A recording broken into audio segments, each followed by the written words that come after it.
Sahana Bhavatu Sahanau Bhunaktu Saha Viryankaravavahai Tejasvinavadhitamastu ma vidvishavahai. Om Shanti Shanti Shanti.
So we saw yesterday that either a person can pray to a given deity thinking that that deity is the individual, right? Which is mostly the orientation. We personify that deity and we think that that is really the entity. And you, either it is Krishna or any Devi or Vishnu or Shiva. In fact, yesterday somebody was asking, I think Sarthaka was asking, that why in this, Shaivaism, then Vishnu, Vaishnava, and then you have Shakti worshippers. And even though, according to what Lord Krishna is saying, no matter who you pray, it is just one manifestation, okay, of that all knowledge, which itself has no intrinsic attribute as such. Okay? But if it is in form of all the different laws, from my standpoint, I can bring to my knowledge that the Srishti, right, has every second things are dissolving. So that principle which dissolves everything is what we call Shiva, Lord of what we call destruction. Okay? Now every second things are coming to be born. That principle I call Brahmaji. And within that coming together, coming into being and destruction, there is the as though sustenance, which is what we call Vishnu. Okay? And what is that all knowledge? Without the capacity, without the Shakti, this entire creation is not possible. So these are the people who worship Shakti. So this is how you can look at it, and this is what really the meaning is, because it is in keeping, as he said, Nirav said, it's a Vaidika.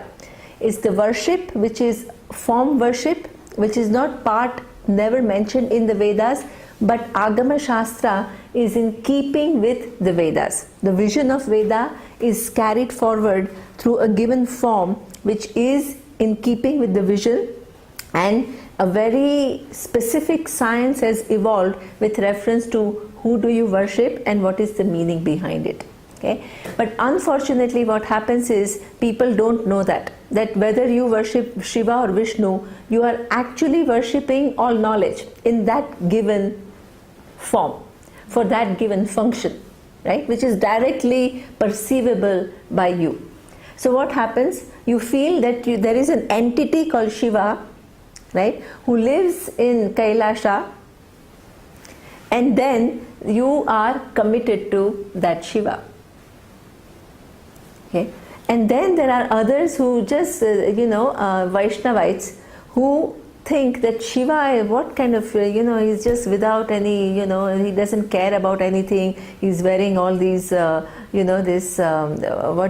skulls in his head, and he's just hardly wearing anything. So what kind of Shiva is that? Vishnu, look at this, how beautifully, how beautifully he is dressed, and all the riches and everything, and full of joy, and Rama and Krishna and Vishnu. So they think that Shiva people, so there is almost like exclusion, right? So the Vaishnavites will only pray to Vishnu, thinking that Vishnu is an entity, and they are devoted to that entity. And then you have Shakti worshippers who just are completely devoted to Shakti. Okay, so either you can worship all three or any one, knowing that who you are worshipping is all knowledge through a given representation. Okay, or you can think this is the deity, this is an entity, right? Vishnu lives in which loka? This Vaikuntha. Okay, and then by worshipping him you will go to Vaikuntha and you will stay with him. So you can have these ideas. Okay, and sometimes it can become like a huge rivalry, source of rivalry or source of hatred also. So especially in South India you have Iyengar and Iyengars. So these Iyengars are mostly Shiva worshippers, and Iyengars are Vishnu worshippers. Okay, and then some of them will not even use Shakara, they will use Sakara. Okay, because even Shiva of Shakara they don't want to use of Shiva. Okay, so this is something which is like a human creation based on non-understanding, and this is exactly what Lord Krishna is talking about. Okay, you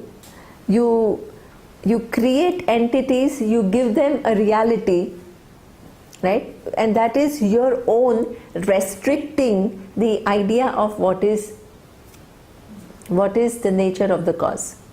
Okay, and you get totally committed to your representation rather than what is the truth. But at the same time he says, no matter whether you recognize or not, every entity is within my laws. Every given principle is within my laws. And it is up to you how far you take your understanding. Okay? Either that is fine. If you just pray to that deity thinking that that is the actual entity and that is all there is, you are free to do it, but the result is going to be what? Limited, in keeping with what your understanding is and in keeping with what your effort is. If you have a preference towards Shiva, obviously you can go ahead. If you have a preference towards Vishnu, you can go ahead. But if you start thinking that I'm the right one and that other person is deluded, then there is a problem even in your bhakti. Okay? What is very important to recognize is that everything is nuanced in Bhagavad Gita. We think that bhakti is something which is a beautiful thing to have, but even bhakti with what understanding? You have to evolve as a person. You have to understand. If you are relating to the total, the capacity is given to you to understand the total better. And if you say, no, this is the only thing I'm used to and I'm going to continue that, you're free to do it. But you're denying yourself an opportunity to grow. In the other chapter of Gita, where in the 17th chapter of the Gita, okay, so Lord Krishna does something very interesting. I'm going to talk about it slightly. Okay, so he says there is a devotion which everybody. Here he says whoever prays to whatever, whoever that deity is within my law, and that person. Here he says that we have seen Yanti Deva Vrata Devan. The people who propitiate Devas, they go to Deva Loka. Pitrun Yanti Prituvrataha. If you are used to praying to the ancestors, you go to Pitruloka. We saw in the morning class how there are so many entities and lokas and all of that. So within all these possibilities, depending upon what you are committed to, you will be sent. Okay, Bhutani Yanti Bhuteja, and those who seek me as what? Directly me, directly me as all knowledge. Either it could be all knowledge or it could also be any form, but with an understanding. Understanding that through this form, actually what I am praying to is the all knowledge, Ishvara. Okay? So that is, the result is giving in keeping with your understanding and your effort. But in the 17th chapter of Gita, Lord Krishna talks about bhaktas in slightly different way. He says that bhakti can be of three types. Right? Some things that we generally think are very good, like dhanam. Dhanam is giving. Okay? Or bhakti. He breaks it down further in three: sattvic, rajasic and tamasic. Okay? So bhakti that you think is very good, he says it depends, right, on who you are committed to, who you are praying. He says that if you are making an effort to recognize my own nature and praying to that all knowledge, then it is what we call sattvika bhakti. If you are praying to Ishvara, not understanding what is the nature of Ishvara, and just wanting small things. I think today Kashi was talking about there is no end to just, and there is nothing wrong, by the way, right? What is important to understand is there is nothing wrong in asking for small things, but you can also ask for bigger things. And when you ask for bigger things, it doesn't mean that you don't ask for small things either. Right? Let's say you are praying for your clarity of knowledge, you are praying for connecting you with the truth, okay? Wanting to understand the reality better. You are praying for all this for yourself every day, and then you find somebody sick, right? You don't say, oh, this is a small thing. You also pray for that person who is sick. There is nothing wrong in that. Okay? Or somebody is losing money in the business and you want that person to do well, you can also pray. It's not one or the other. The range of options are available to you for yourself and for others. Okay? But if your commitment is you don't understand the range of options and you confine yourself to only a few which are just short term in nature, then that is what we call rajasic bhakti. Then you have tamasic bhakti. There are some people who are all, they have all these tantras, they get into spirits, they get into all kinds of, there is all these, in Kerala I think there is this huge black Vidya. Okay, where you learn different things to Vashikaranam and things like that, you bring somebody under your fold and things like that. So that you can have a lot of devotion, you can spend many years learning it, but that is all tamasic bhakti. Okay? So just the fact that you are a bhakta doesn't necessarily mean that you are a very elevated person. If you also believe that my God is going to get me to heaven and everybody else is going to go to hell, right? That is also, you are excluding so many people in the humanity as people who are doomed. They are sinners. Okay? That creates a world vision which is highly divided. It is not that whoever does whatever, they will get karma phala. In whichever form they pray to that deity, according to their understanding and according to their effort, they will get the result. It's deviating from some universality. Okay? So there also you can say that there is a certain misguided understanding. One thing is limited understanding, the other thing is misguided understanding. Okay? So that is what we call tamasa bhakti. Even in terms of charities, dhanam, Lord Krishna in the 17th chapter again breaks it down into sattvic, rajasic and tamasic. Generally our understanding is dhanam, charity is very good. Okay? He nuances it further. He says that the dhanam is given just to help the other person. Just extending oneself because you happen to be in a situation where you can help. Okay, so that dhanam is what we call sattvika dhanam. Then there is rajasic dhanam. I give, but I want my photo in the newspaper. I make a big show of how many people I have helped, what all I have done for people, how much community service I have done.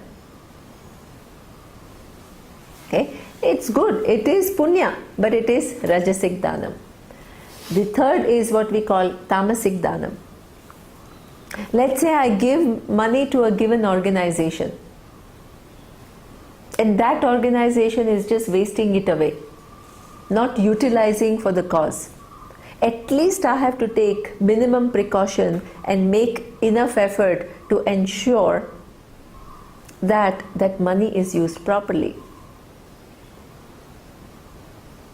Sometimes you can give dhanam and it can go. Nowadays in India, why everything is so strict, all the mobiles and all, money can flow in the name of charity, but it can be used for terrorist activities. So you have to make sure. You can't just say, yeah, I didn't know. I mean, sometimes you may not know genuinely, but you have to take enough measures to ensure that is your responsibility. Okay, so you have sattvic, rajasic and tamasic, dhanam and also bhakti. So this is, and the result is in keeping with which of the three there is. Okay, now in the next verse he says that, let's read that.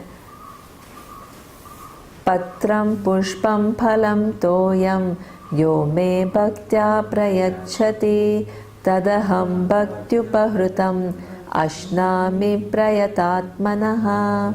Okay, whatever offering. So one thing we have to understand, Lord Krishna is not a jealous God who says you only pray to me and forget about all these other people. It's not like that. Okay, if you literally read this, it seems like Lord Krishna is saying, if you just pray to me. What he is saying is that increase your understanding of who I am. Don't operate from your own framework. Try to understand the truth of me, because that possibility is given. Okay, of course, if others are doing it, you need not look down upon them. You need not say they are all wrong, right? That is also very important. Don't say, these people are all ignorant ones, they don't know anything. Don't disturb them. If you can educate them, if you can make them understand things better, do it. But if they are not ready to move forward, at least they are praying, right? As long as it is not misguided, it is not distorted, it's not harming, then leave them alone, because I will take care. They are within my laws. I will reward according to the effort which is made. Okay? But once you come to know that you increase your understanding, any little effort which is made towards increasing your understanding, right, is going to be rewarded accordingly. So when he says me, patram pushpam phalam toyam, okay, any effort that you make, in this case in terms of puja, you offer me patram. Patram is just a leaf. Phalam, fruit. Pushpam, flower. Okay, that represents any small effort made. It's not literally, of course it means literally, but what it indicates is something much more. What it indicates is that any effort you make towards knowing the nature of Ishvara better and moving out of your existing framework, which could be highly limited in nature, is going to be rewarded. No effort is going to go unrewarded, because that is the law. So that means that every opportunity is given to move away from our existing framework. There are many times, for example, it could be one given event. You are very much devoted to, let's say, Lord Tirupati. And all of a sudden, okay, some big loss happens in your life. Either you lose in business, or you lose a dear one, or whatever, some accident or whatever. Okay? Then your Shraddha in that Tirupati Lord is shaken. Either you can just be angry and you can say, I'm not going to pray because I've been praying all these years and look what happened to me. Okay? And totally withdraw. Or you can use that opportunity to see, hey, just because some challenges came my way, I cannot conclude that there is no Ishvara. In fact, I have to increase my understanding of Ishvara. This is where our Swamiji is saying, to make my understanding from Ishvara is fallible to what is fallible is Ishvara. What is infallible is Ishvara. Okay? That event, either you can say it actually brings my Shraddha down, brings my Bhakti down, or you can say it made me shake from my existing framework and help me to move forward in my understanding. Because Ishvara is not only great as long as it follows your wishes. Okay? The laws are infallible. There is no unfairness. There is no thing of randomness. There is no partiality there, which is what he is going to specify. Okay? So that means that each event, that particular event, can actually take you forward, or it can regress you. It all depends upon how you use that event. You can't call any event in your life either good or bad. It pushes you towards further understanding if you take that opportunity. Okay? Sometimes, the loss of somebody who is, many times people who come to Swamiji into Vedanta, loss of very profound loss. You lose your spouse, or you lose your child, or that is the time that every existing framework is like completely you're shattered, and you just don't know how to proceed in life any further. But somebody could have just gone and been totally lost, and some people due to punya come to him. It's not everybody. Like that Dev Prakash was saying, if sorrow and challenges is the reason why people come to Vedanta, the whole humanity should come to Vedanta. But they don't. Okay? So you need some special grace, and any effort which is made towards understanding Ishvara better is rewarded. So this patram, pushpam, phalam, toyam, it of course doesn't mean, generally people take everything literally, that you offer whatever to me, which is fine, but any effort made towards increasing your understanding is rewarded appropriately. Yeah. I can take 2 minutes. Yeah, sure. Just to narrate life thing. I mean, when you are talking about a loss, someone goes to Tirupati and there is a loss, right? So this is something which my father used to do. Okay. I was like around 2.5, 3 years old, and we had gone to Tirupati, and 2 months or 2.5 months later, my mother expired. Right? So actually, she had shaven her head also.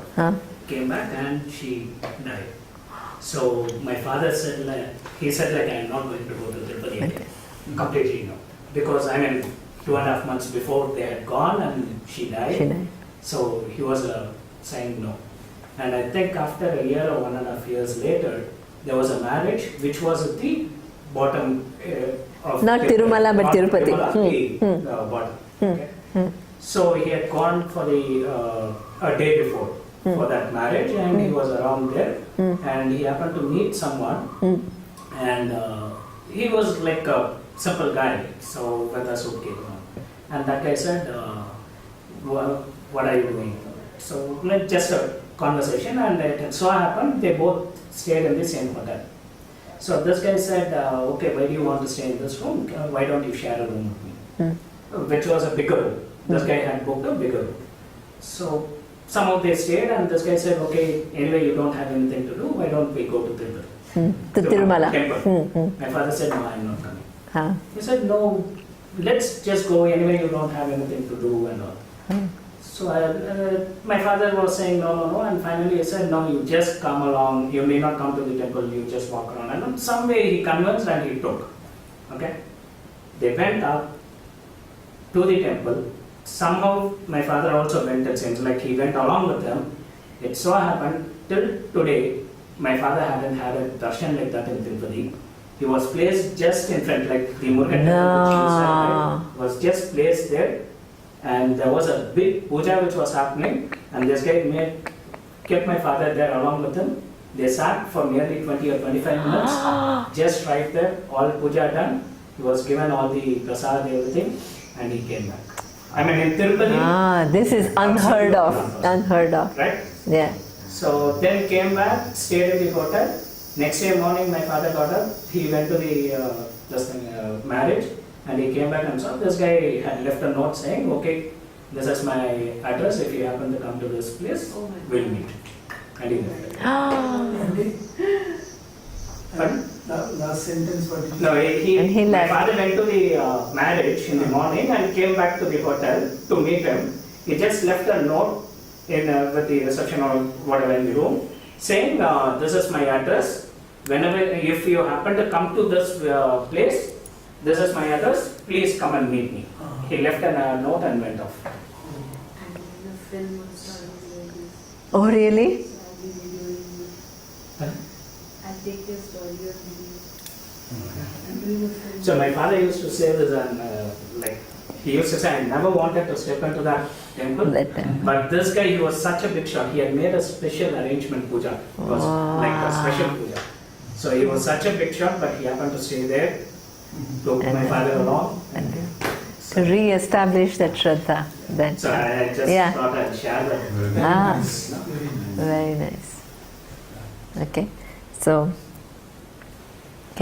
there, the next verse, it says, Yat karoshi, yat ashnasi, yat juhoshi, dadasi yata, yat tapasyasi kaunteya, tat kurushva madarpanam. Okay. So here, whatever you do, whatever you eat, whatever you offer, whatever you give, okay, whatever penance you do, you keep me in mind. What does it mean?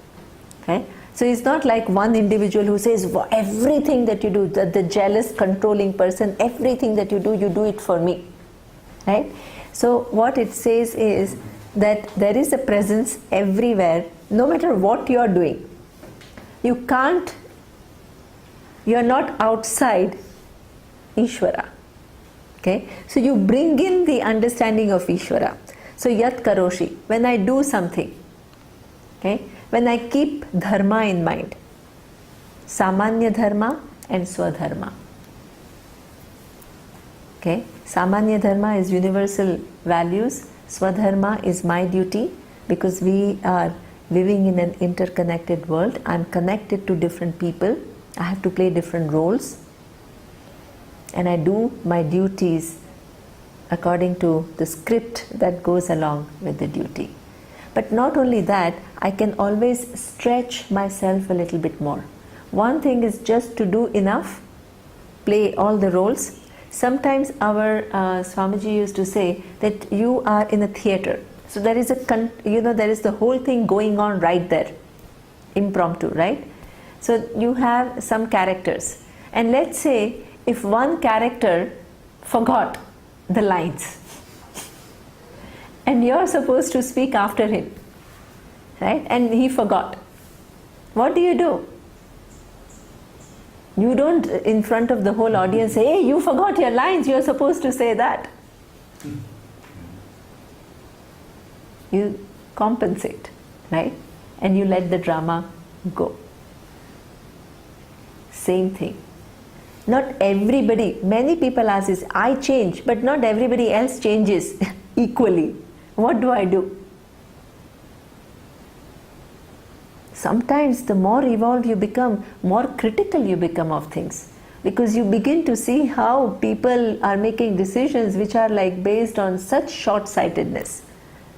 Okay? So you become angry, or you tend to look down upon people that, oh, they are ignorant, they are people who are, they don't make any sense, and you become highly judgmental. And there is no human being which is in one bad human beings, good human beings. No, that doesn't represent reality. The reality is all of us are capable of being very good, and all of us have some problems, okay, which sometimes keeps us from being good. The degrees may be different, the range may be different, but the truth is a human being is combination of punya and papa. We all have some good aspects, and we all have some problematic aspects. All. Okay? And you take care of that. So that means when you're doing things, when you keep in mind your universal values and your duties, you compensate for somebody who's not doing their job properly. You have bigness of heart. Okay? But you also draw boundaries where somebody is harming you, because you have duty towards yourself. Duty towards, you are also one of the manifestation of Ishvara. You can't let yourself be abused. But you also have duty towards yourself where what? You can grow to become much bigger than what you are. And much more wise in terms of your understanding. So when you keep all this in mind, then yat karoshi, whenever I do something, I have Ishvara with me in everything. Okay? Not that, oh, whatever I do, I just have to, oh, Ishvara, Ishvara, Ishvara. That's not what is said. Okay? Yat karoshi, yat ashnasi. Ashnasi, whatever you eat. Again, you have a choice. You can harm, or you need not harm. You have a choice of what you eat. That is one activity that you perform 3 times a day. Okay? You can be more sensitive. Yad ashnasi. Or every time there is a beautiful prayer. There is a prayer in we chant at the ashram. We chant Brahmarpanam, Brahmahavihi, Brahmagno, Brahmanahutam, Brahmaivatena Gantavyam, Brahmakarma Samadhina. Okay, so it's an act where you remind, before you eat something, you remind yourself that the eater is Brahman, the food is Brahman, the digestive fire unto which the food is offered, which is almost a yajna going on, internal yajna is going on, and you offer the food unto this yajna. The digestive fire is Brahman. Okay, every day you are reminding yourself, Brahmaivatena Gantavyam Brahma Karma Samadhina. If you begin to look at everything as part of this big yajna which is going on, big cosmic activity that is going on, okay, and you're also a participant in that, then that is something that the food itself becomes, you're performing a yajna. Eating food is also performing a yajna. You're just converting a normal action of eating, which is just, either just pleasing your sense organs or being more aware and eating healthy food, into a whole new religious activity where you bring in the awareness of Ishvara. The food that is made, that aushadhi that is given, the processes that take place in order to make the food available to you.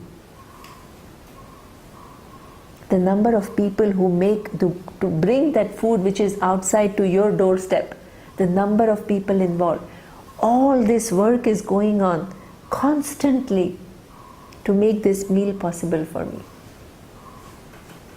Okay, so that yad ashnasi, with that awareness, then you remember, okay, that bring in, how do you make the presence of Ishvara real? You have to live that presence in every activity. Okay, yad ashnasi, yad juhoshi, whatever you offer to anyone, okay, or to the yajna, okay, yad dadasi, whatever you give. One thing that given the fact that you are connected to the whole universe, there is one thing that our Swamiji says, what is maturity? Okay, maturity is to, as it is we consume a lot. We are basically a consumer. Okay? Even a small act of my drinking the water right now, how many people have worked for it to happen? How many people? The water source is somewhere, I don't know, river or whatever. There was a one, if it is a kind of a bottle company, then that bottle is taken, it is purified, it is bottled. How many people? Then it is brought through transport to the wholesaler, retailer. Then somebody goes and buys it for me. Okay. Then what to talk about the steel? Somebody has created, going back to the mines, made the form, manufactured a cup, wholesale, retail. Okay. Every small act that I do, many people have worked for it. Then if I take into consideration the forces, the ocean water is going up because of the sun, there is a cloud, it brings rain which brings fresh water. Not only the human beings but even the forces are working to make it possible for me. So that means I am the consumer most of the time. And what is my attitude? Take more, maximize my gain. Already I am consuming a lot. So become bigger consumer. The Vedic vision talks about graduating. That consumption is, you cannot avoid. Right? He said even Gandhiji, who wanted to live a very simple life, so many things had to be done for him to have a lifestyle that he chose to live. So you can't avoid being a consumer. Okay? But once you recognize that, you can say, I am also going to be the contributor. Because I benefit from contribution of so many people and the forces. I can always do something more. Okay? I not become the grabber, but I become the giver, dadami. I become the giver. As much as I can, I stretch myself. Okay? Giver in terms of what? Resources, money, help, time. You give time.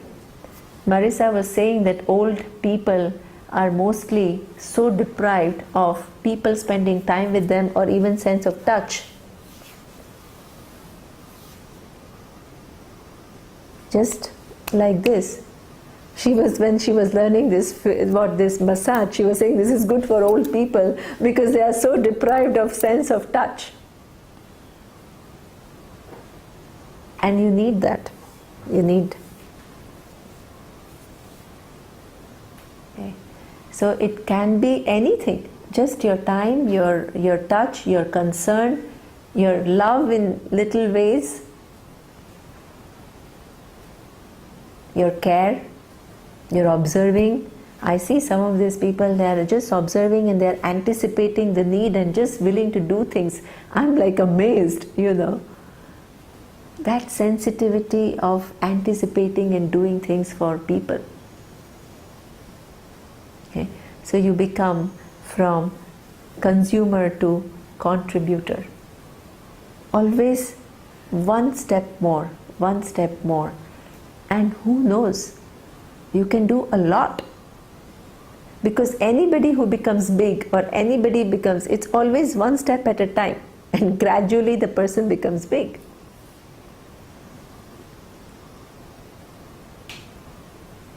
So that one step, understanding, not that, oh, I'm very good and I'm going to give. No, I'm a much bigger consumer than a giver anyway.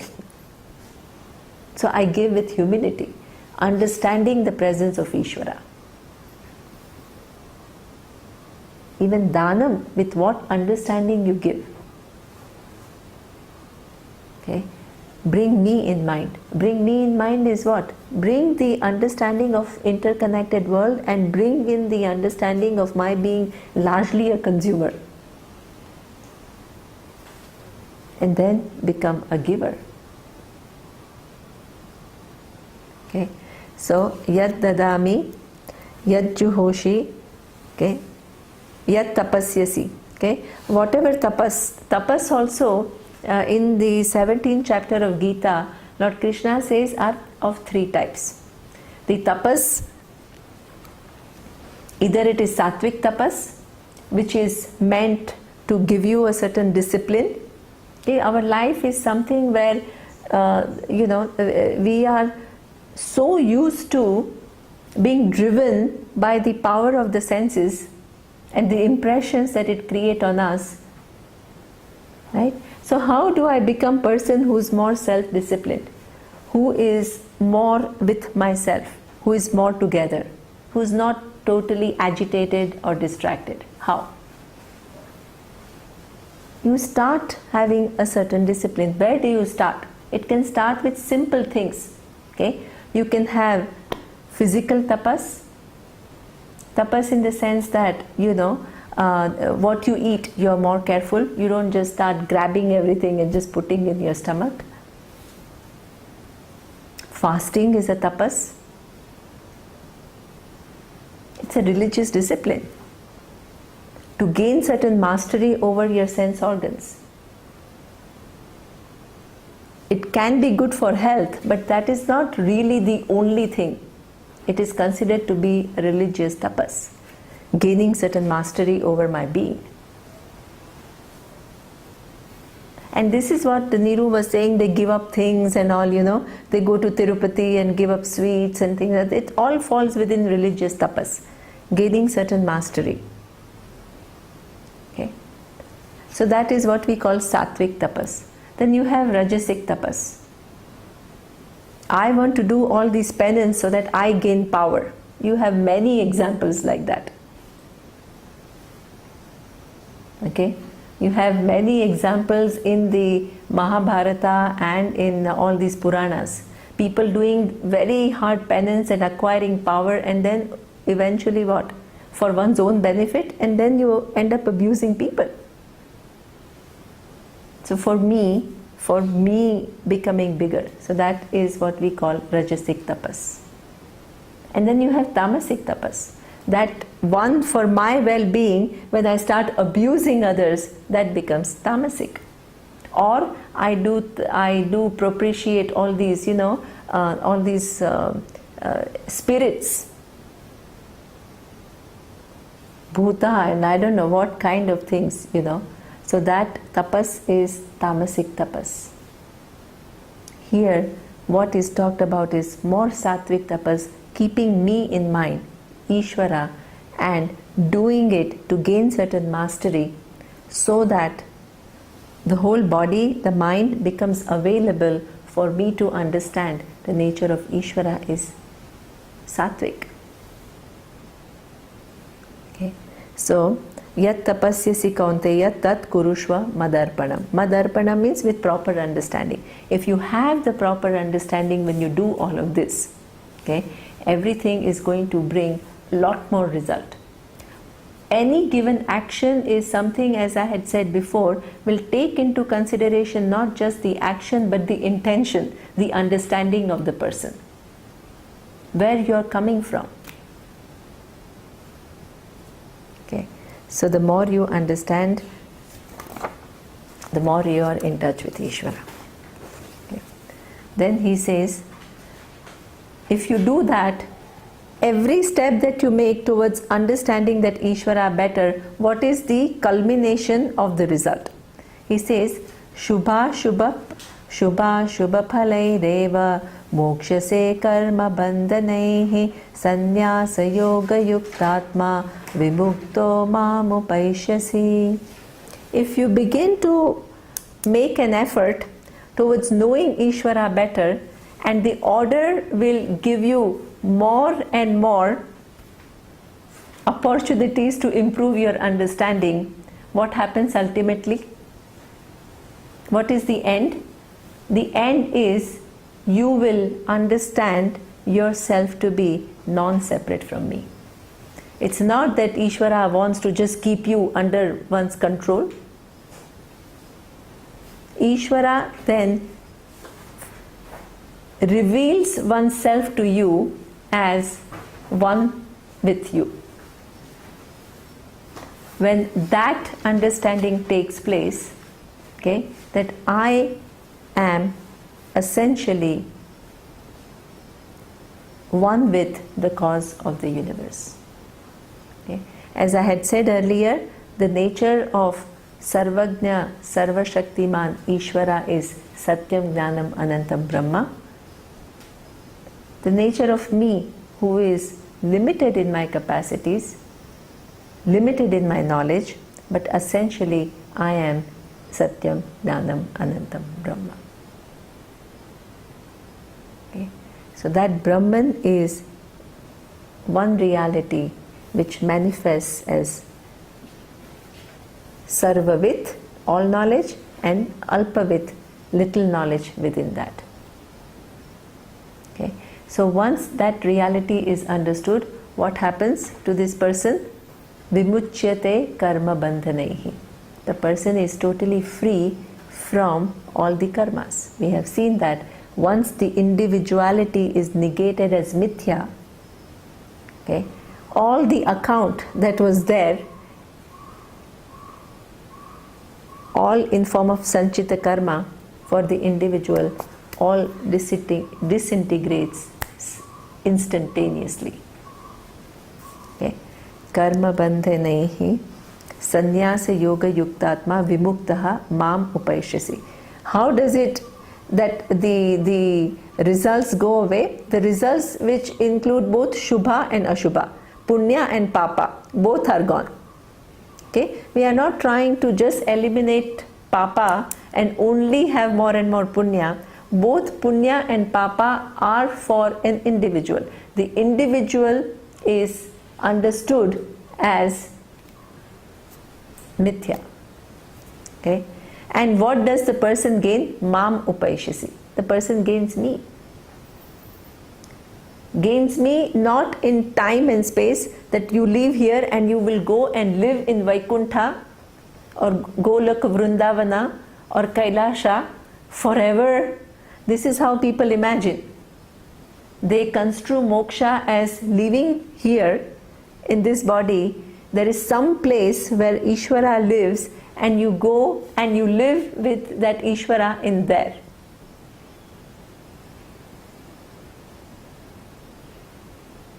Okay. Mam upaishyasi is not in that way. We have seen any place that you go, there is always as a result of your action from where you come back. And what takes you there is your punya and papa. Here the person is completely free from punya and papa. It's not a given result of an action that you perform. Okay. It is only through knowing yourself as one. There is no difference. It's not like going to your grandfather's home and having a good time and coming back. Okay. So, Sannyasa Yoga Yuktatma. Okay, the person who is endowed with, here we say renunciation and Karma Yoga and Yoga Yuktatma. Renunciation, and so what is said is both are required. Okay, how does the person gain me? How does the person become free from Shubha and Ashubha? Punya and Papa, the result of the actions. There are two things which are required. Not sannyasa in the sense of a lifestyle of sannyasa where you have to give up. Sannyasa stands for your commitment to knowledge. As I had mentioned in the morning, during the sannyasa ritual, what happens? The person who is taking sannyasa declares to all these devas, saying, I am not interested in any of the positions that are a possibility as a result of karma phala, the result of one's action. I am only interested in knowledge. So the sannyasa stands for your commitment to knowledge. And yoga yuktatma, but that commitment to knowledge will not fructify unless you have lived life of karma yoga. What is life of karma yoga? You understand moksha is the end that I am seeking. Moksha can be gained through knowledge, but karma can be used to help myself with the human growth that is necessary for me to gain the knowledge. So karma becomes tool through which you grow as a person. Karma gives you an opportunity by using dharma, taking situations as coming from Ishvara, taking care of your subjectivities, taking care of your desires. Karma will give you all these opportunities to work in number of aspects of your life. And give up all your subjectivities and become the person who deserves the knowledge. You continue to act. Your desires will come up, your subjectivities will come up, the choices will come up, situations will come up which are difficult. In all this, if you bring in, and what makes you grow in all these different dimensions? Your understanding of the order at every level. Ishvara is karma phaladata, the one which gives the result of the action. Ishvara as dharma, Ishvara as laws of psychology. Okay. In all, this is what we call bringing Ishvara in your life. The whole growth is not an ordinary thing. It is to incorporate the reality of Ishvara in your life in every minute. This is where Surya says, when I am confused, right? Or when there are unknown variables, I ask for help. Bring prayers in life.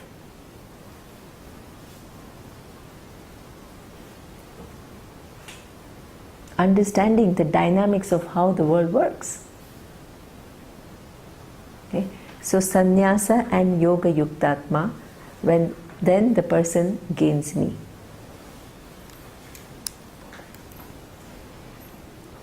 Okay.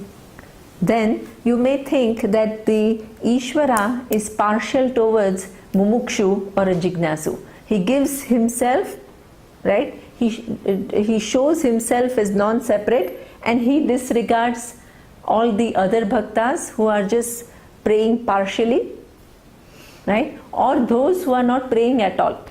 He totally is indifferent to them. Okay? To negate that kind of a feeling, the next verse, he says, Samoham sarva bhuteshu na me dveshosti na priyaha ye bhajanti tu mam bhaktya maite teshu chapyaham. Okay? I am samo aham sarva bhuteshu. Okay? Na me dvesho asti na priyaha. I don't have any favorites. I'm not just randomly deciding that, oh, I'm going to help Prakash, but I'm going to dump somebody else. No. I want to make somebody else suffer. I want to make somebody else, that is, and then elevate somebody, give all the opportunities to one. There is no entity in the first place Okay? And secondly, one entity which is one given thing in the universe. Okay? Nor the entity which is all knowledge has any preference. It is in form of laws. If you don't use the knowledge of certain laws, you suffer. That's all. Okay? So I work in the form of laws. All these questions, why somebody is born with very little and why somebody is born with a lot.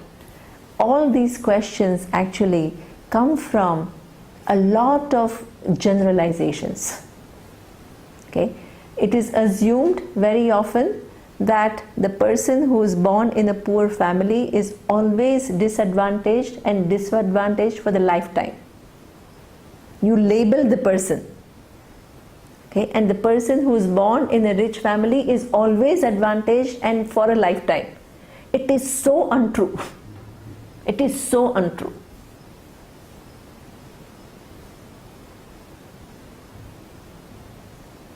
In fact, you find many of these very people who are extremely high achievers. Many of them come from very modest background.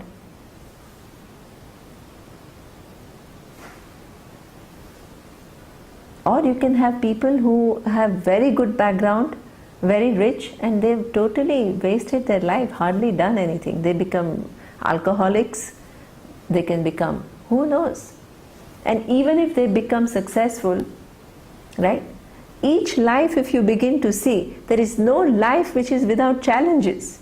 There is no life which doesn't have fear, which doesn't have anger, which doesn't have sadness. It's impossible. Everybody experiences it in different degrees at different times.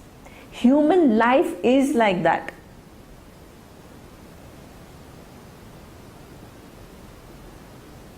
Okay? So this so-called perceived advantage and perceived disadvantage and all these blacks and whites that we see don't exist.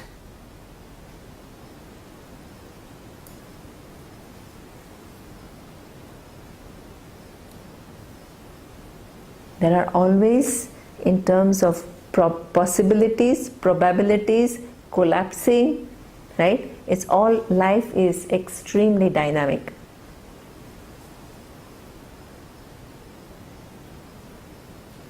Lot of difficulties can make you very big, or it can make you a drug addict. Both possibilities are there. Lot of opportunities can make you somebody who's just complacent and not striving enough, or it can make you, it depends.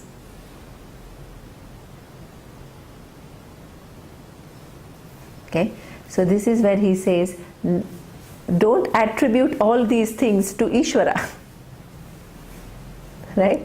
Na me dveshyosti na priyaha ye bhajanti tu mam bhaktya. If the person helps oneself and begins to find out more about who I am and aligns one's life to certain facts, then ultimately he says, Mai te teshu cha pi aham. That person is in alignment with me and I am manifesting in that person, uninhibited by one's own limitations. Okay? Our Swamiji used to say very nicely, okay? Sometimes you go and you ask him that, Swamiji, I have this thing, what should I do? And he said, you can do both, right? But in one decision, there is more of Jiva, and in the other decision, there is more of Ishvara. I used to wonder, what is that?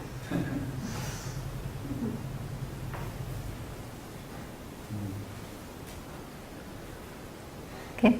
I used to wonder where, if I am operating only from my own perspective, okay, I want this, I want that, it is only my good, my protection, then I am operating, or pressures of my own raga and dvesha, then there is more jiva in that decision.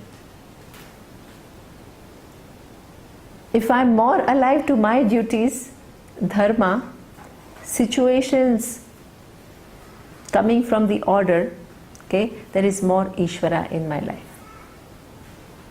Either there is more Jiva or there is more Ishvara. It depends where you are operating from. Okay, so this is where he says that then the person is in alignment with me, and ultimately the person is me. Okay. Now it may seem, as we have said, that some people, the people say, oh, this Vedanta is only for very elite people. Okay. And then people who have got everything,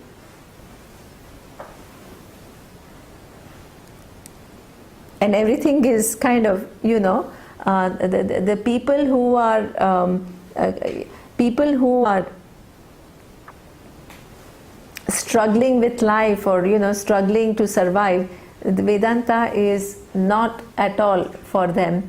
So there he says in the next verse, verse 30, api chet suduracharaha bhajate mamananyabhag sadhureva samantavyaha samyak vyavasito hi saha.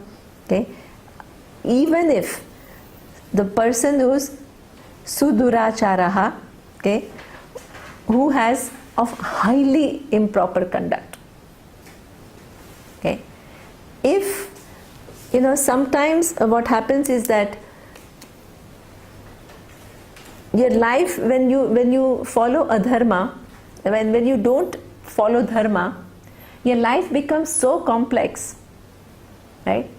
What happens, just take a simple this thing. I had a lady who came to me and she said that I have problem with lying. Okay, so that was amazing. How many people can come to you and tell you that I have a problem with lying? It's not easy to tell somebody. All of us knows what it is not to speak exactly what we know. But for somebody to come and say, I'm a habitual liar, is a big thing. So the person feels safe with you, and then the person is saying that, right? So you feel that you don't want to say, oh, you don't have to say that. And I said, okay, all of us do that at some point or the other. Everyone knows what it is. Okay, so you relax the person. And then, so that means you feel that if the person is habitual liar, how can person ever come to Vedanta? Okay, but the very fact that the person has acknowledged that I have a problem with lying, and the person is wanting to come out of it and reaches out to the person, okay, for help, that act is an act of courage. Okay, that will help the person to come out. So then we started talking to her. Okay, so it says like, what exactly, so if you know that you want to get out of this habit, so why do you think that you are lying? Why, what situation, what impels you to lie?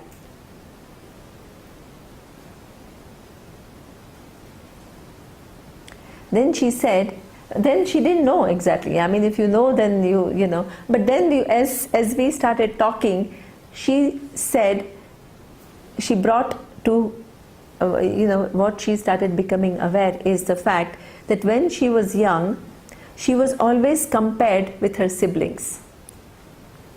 Okay? And she was not as good academically as her siblings.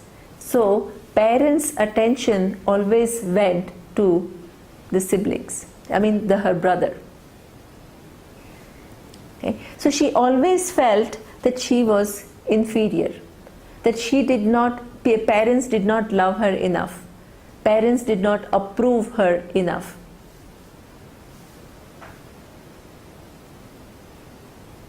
Okay? So when she went out, behind all her transactions, what was her need?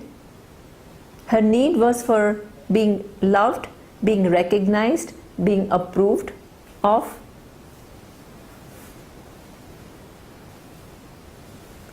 Okay. So then, what is the habit? that she could not please the parents, but she wants to be seen as somebody good in the eyes of others. So when somebody asked her, where do you live, what school do you go to, or how you have done, she doesn't give the answer which is the truth, but she gives the answer that she thinks will make others pleased and approve her. Okay. So that means that even if her salary is much lower, she will show off that her salary is much higher, because then people will say, oh wow, she is successful, she is doing well. Okay. So what is her intention? Her intention is not to cheat anybody. Her intention is not to lie to anybody and fool anybody or misguide anybody. Her intention is only what? Approval of others. Being seen, the need for being seen in a good light.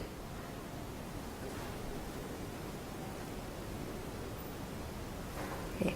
The minute she recognized that, she helped herself.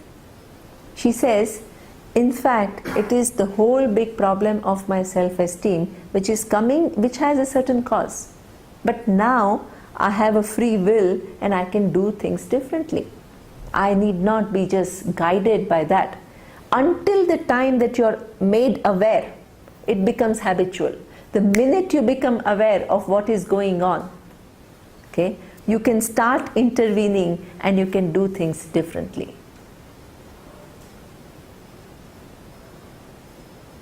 Okay. Then she started working that, she was already quite successful and she was already clever. So she started making herself understand that I don't need approval of others for my well-being. I'm fine as I am. I don't need to constantly show myself in a given light when we don't even know. Sometimes you think that, oh, people are impressed by you. People have so many things in mind. They least are bothered about your salary, right? They will just talk for 2 seconds and next second their mind will be occupied by something totally different, right? But you will carry what? You will carry the guilt. What if this person finds out? It's a bad bargain. So this is what he says, even if somebody is so-called disadvantaged, api chet suduracharaha. It seems like the person who is doing habitual liar, habitual this thing, how can that person come to Vedanta and understand Vedanta? He says, no. Anytime you understand that you have to help yourself, right? You can get out of any habit.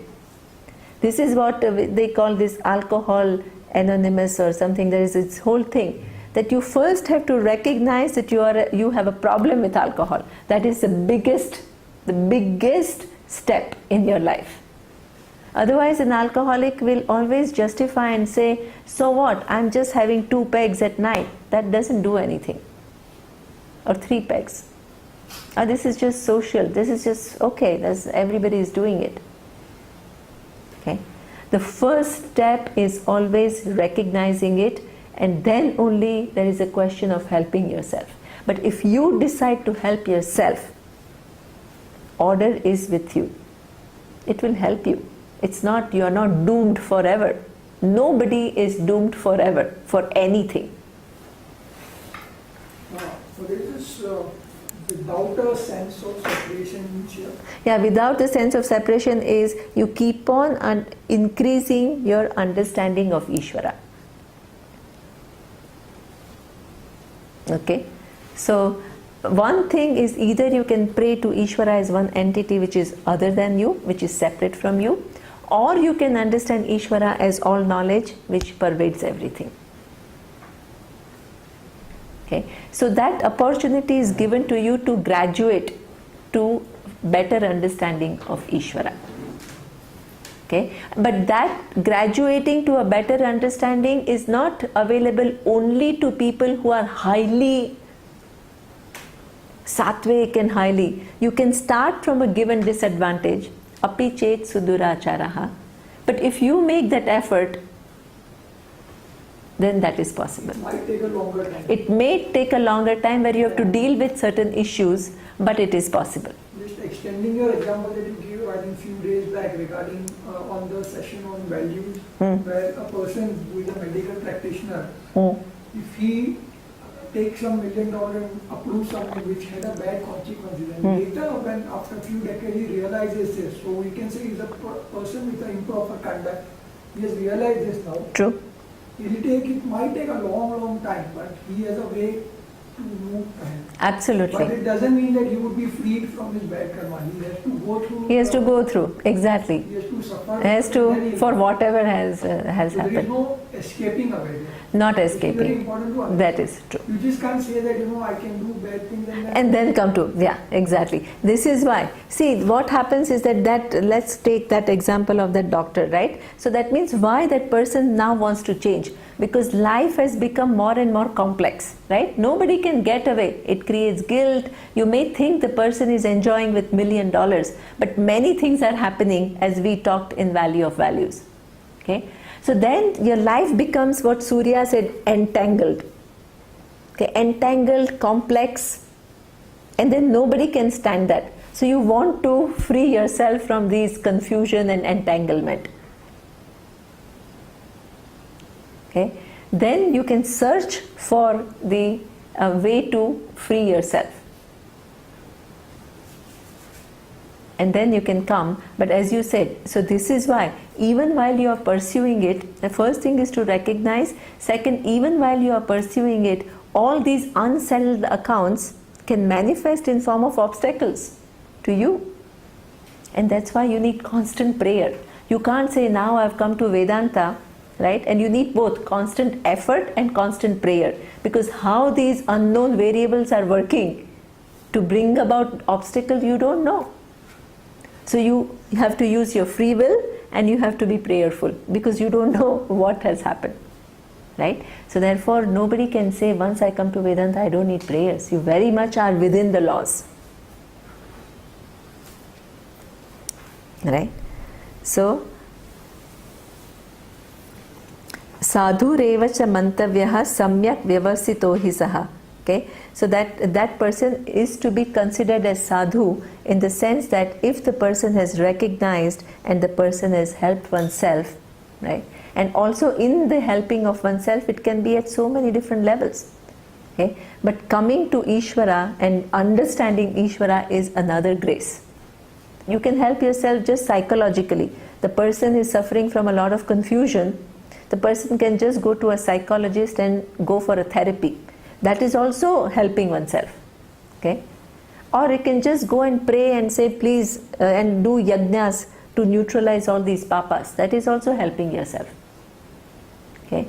But helping yourself, sometimes, as you said, Vedanta, something where you feel you are caught, you are stuck, can bring you to Vedanta also. But that person is eligible. What we have this category that only very good people will come to Vedanta, that is not true. Okay? Just to give you I don't know if I can give one example. Okay? One example is that very real example. Okay? People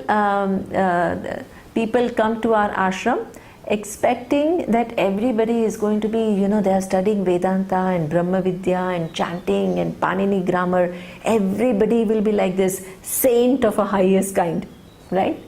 Then they come and they say that they are just upset with small things, right? Sometimes the food, or sometimes small things become issues where people have conflicts. So somebody wrote to Swamiji during question and answer session that they thought that when they come to ashram, people will be highly evolved and we will be acting very kind of responsibly. But I see that they are just like any other people outside. So what Swamiji said is something very interesting. He said that don't think that there are all these angels walking around here. Many of them have had hard life. This hard life has pushed them to look for answers, right? So they do come with a certain baggage, which sometimes is even higher than the normal person. Okay? And that baggage, now you have come, Vedanta gives you a certain relaxation. Up to now you are just holding on to all the dark side of you with very this thing. Vedanta gives you some kind of a relaxation. Okay? The more you relax, what happens? All your problems start surfacing more than before. Same thing as happens in a close relationship. Until the time that you know the person from distance, everything is fine.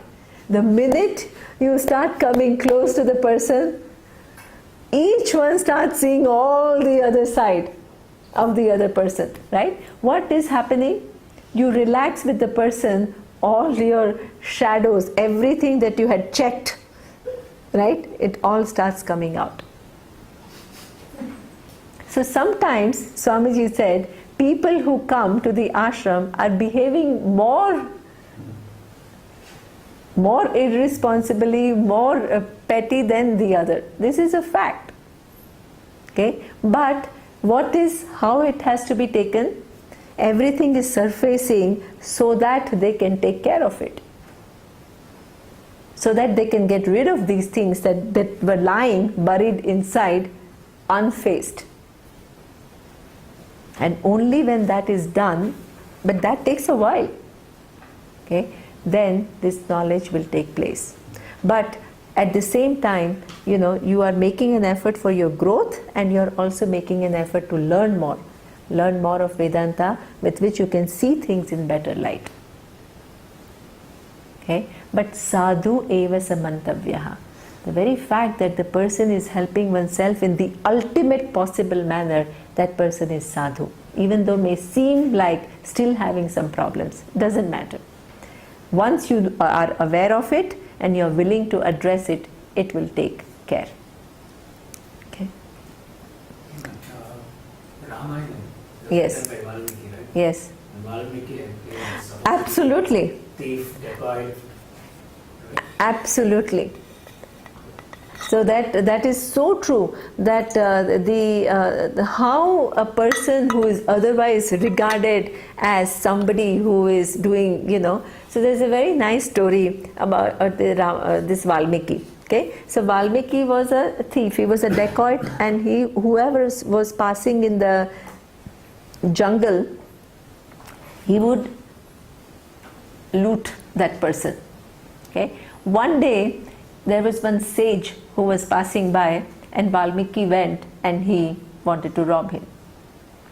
So that sage said, "Do you understand the consequences of what you are doing and what you will get out of that?" Valmiki said,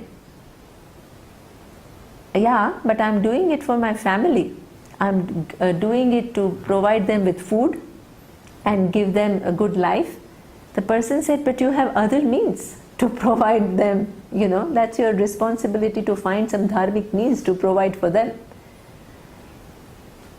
Then he said, "You go and you ask your wife and ask your children that when you are doing this adharma, there will be a consequence which is papa. Will they share this papa with you? Go and ask." He goes and asks his wife, "Hey, I'm doing this robbery, I'm stealing for your sake. Will you take part in my papa?" The unseen result of inappropriate action. The wife said, "No way. Why should I? It's your action. You're responsible. I'm not." This is, "I'm doing it for you." "No, you have other ways of providing me with. It's your choice how you're doing it. Ask his child." Child said, "No." That is what Valmiki realized. He said, "My God, what have I done?" Okay. He goes back to the sage and he says, "Now I understand that, I cannot justify things like that." So then the sage, then he says, "I want to change. Now I want to change." He makes that resolve. The sage says, "Okay, you sit here and you do japa of mara, mara, mara, mara." Right? Which mara, mara, mara, mara becomes over a period Rama, Rama, Rama, Rama. Okay? And he gets so absorbed in that japa. The sage is walking back. He sees an anthill. Valmiki doesn't realize. And from this anthill, he hears Rama, Rama, Rama, Rama, Rama, Rama, Rama. Okay? What happens? He takes away the anthill. There is Valmiki, a transformed person. Okay? Then that Valmiki goes, then he says, now what do I do? He says, use all your creativity to give, to write Rama, the story of Lord Rama. And Rama, as he sees, is what part of the Smriti, Itihasa, which is carried on for generations. The depiction of characters, Bharata, Lakshmana, Sita, brilliant. The story was written before it was, Before it happened. Before it happened? If it's Itihasa, then it can't be. Yes, If it's Itihasa, then it can't be. No, so I'm just checking, that's what I'm saying. So is the story written before? I don't know about that. No idea. Whether So there's a story. if anybody knows what is a 5-line difference between Valmiki's Ramayana and Tulsidas Ramayana, I actually don't know. I saw Valmiki Ramayana here and I thought I'll go and buy it on the way. But I don't know. What's the difference between the two? See, Valmiki Ramayana is the original Ramayana, right? Tulsi Ramayana, he has made it into, I think, more accessible, because Valmiki Ramayana is in Sanskrit, is in Anushtup meter. So it's like a, whereas Tulsi Ramayana is in this common language, this what you call, this Hanuman Chalisa is part of Tulsi Ramayana. It's written in that common language, and it's form of a prose. This is a Anushtup meter verses. And some people say that Valmiki Ramayana ends at the time that Lord Rama comes back after winning the war, comes back to Ayodhya. But Tulsi Das Ramayana talks about this Lavakusha, Sita was sent out. All this is part of Tulsi Ramayana, which doesn't exist in original Valmiki Ramayana. This is what I have heard. But I just saw it, curiosity. yeah, but that is a piece of, it's a masterpiece. That is, Tulsi Ramayana is common, it is in more for... Remember, it is in that there's a certain script, it's called a certain... Yeah, it is called a certain script. Yeah, exactly. Chopai, no. Chopai is the style. Yeah, but there is, it's in... It's Chopai. Chopais, no? Yeah. Bhojpuri, no. Is in something. Okay. Even in Tamil, there is Ramayana written by a poet Kambar. Yes. It's called Kambar Ramayana. Yes. So it's a bit modified to suit the Tamil culture. Yes. So that way. So there's also a Ramayana. No, that I know. I've sort of gone through what Kamban is about, but I've forgotten what the essential. Actually, there is a book called 100 Ramayanas, which was taken out of Delhi University syllabus by people saying that it depicts Sita in a wrong way or something. Anyway, that's it. Okay. So now there are only 3 verses remaining, which what I thought I'll do one class tomorrow morning of Upanishad and one class tomorrow morning of Bhagavad Gita, and I'll finish by 12. So, Marisa is going to postpone Marisa. her journey by 3 hours. With us at 12 o'clock. Okay. I'll finish first this class, then we'll see. Okay. Om Purnamadav Purnamidam Purnat Purnamudachyate Purnasya Purnamadaya Purnamevavashishyate. Om Shanti Shanti Shanti. Om Shri Gurubhyo Namaha. Hari Om.